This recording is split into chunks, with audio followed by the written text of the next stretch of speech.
2월 15일 새벽 예배를 하나님께 드리겠습니다.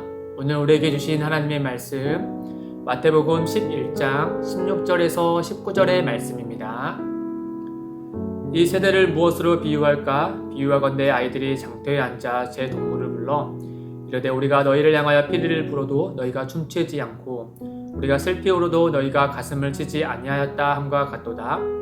요한이 와서 먹지도 않고 마시지도 아니하매 그들이 말하기를 귀신이 들렸다 하더니 인자는 와서 먹고 마시며 말하기를 보라 먹기를 탐하고 포도주를 즐기는 사람이요 세리와 죄인의 친구로다 하니 지혜는 그 행한 일로 인하여 옳다함을 얻느니라. 아멘. 이 당시 종교 지도자들과 또 무리들 또 심지어 세례 요한과 그의 제자들조차도 예수님의 이렇게 독특한 행보를 보면서 많은 부분에 의아했던 것을 우리가 보게 됩니다. 한 예로 금식을 좀 생각을 해보면 당시 종교 지도자들은 표면상으로나 어쨌든 간에 자기 자신과 또 나라와 민족의 이런 죄악을 슬퍼하며 자원하에서 금식을 많이 했습니다.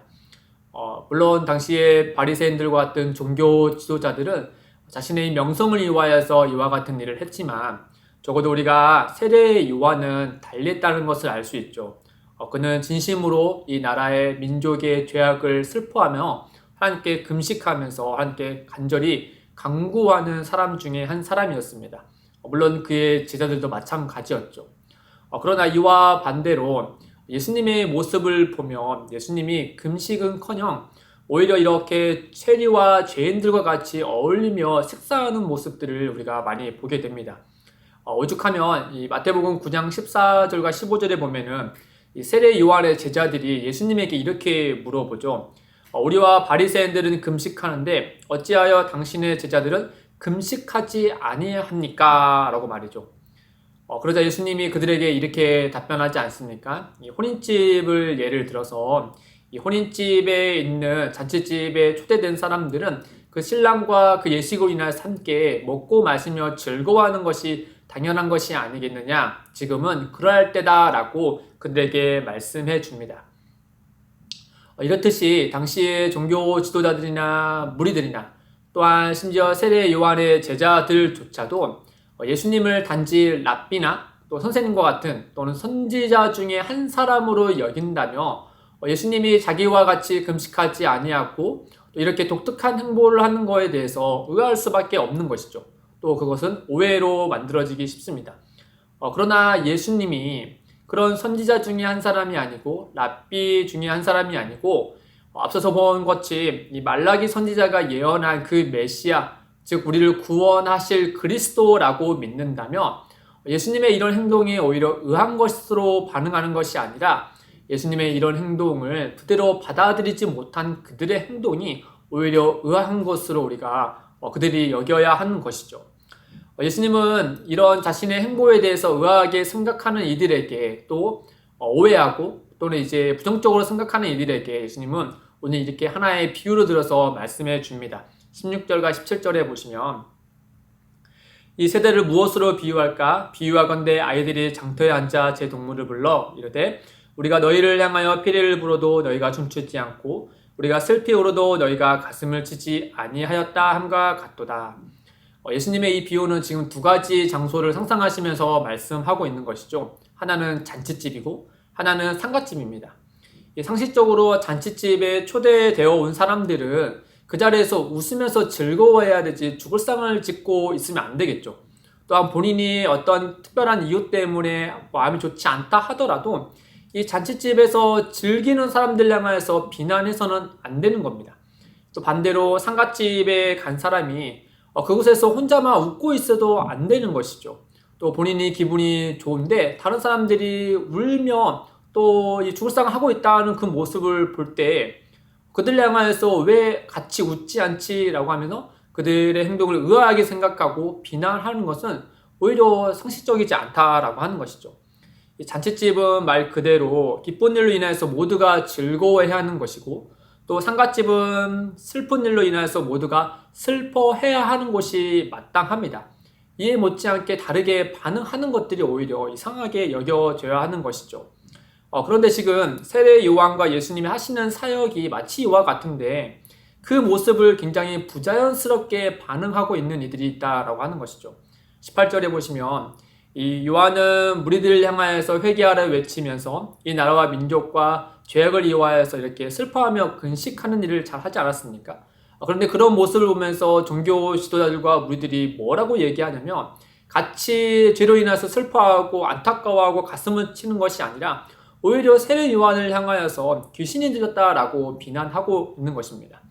또 반대로 이 땅에 복음을 들고 오시고 병든 자들과 죄인들을 구원하기 오신 예수님으로 인해서 같이 세례들과 먹고 마시는 그 모습을 보면서 같이 즐거워해야 될 이들이 오히려 그 예수님을 향하여서 보라, 먹기를 탐하고 포도주를 즐기는 사람이요 세리와 죄인의 친구로다 라고 하면서 그들을 비난하고 있는 것은 그들과 같이 어울리면서 메시아적 사회를 감당하시는 예수님이 이상한 것이 아니라 그렇게 곡해하여서 반응하는 그들이 이상하고 옳지 않다라는 사실을 예수님이 이와 같이 비유를 통해서 말씀해 주고 있는 것이죠.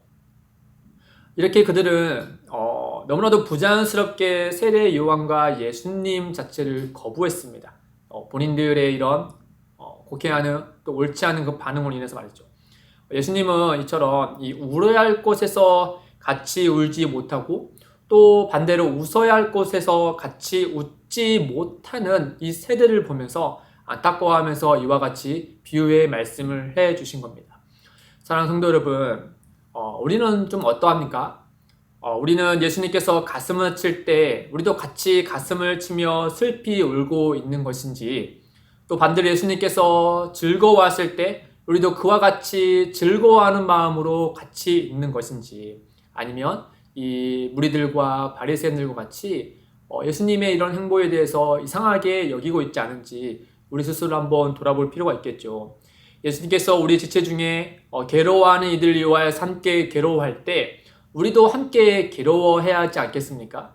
또 예수님께서 자신의 몸 가운데 우리 지체 가운데 복음을 인해서 기뻐할 때 또 우리도 같이 기뻐해야 되는 것이죠. 예수님은 누군가를 위해서 마음을 쓸 때 우리에게도 손을 내미셔서 예수님과 같이 그들을 위하여서 마음을 쓰기를 원하십니다. 그러할 때 우리는 어떻게 마음으로 반응하고 있는지를 우리 스스로를 한번 돌아봐야 되겠죠.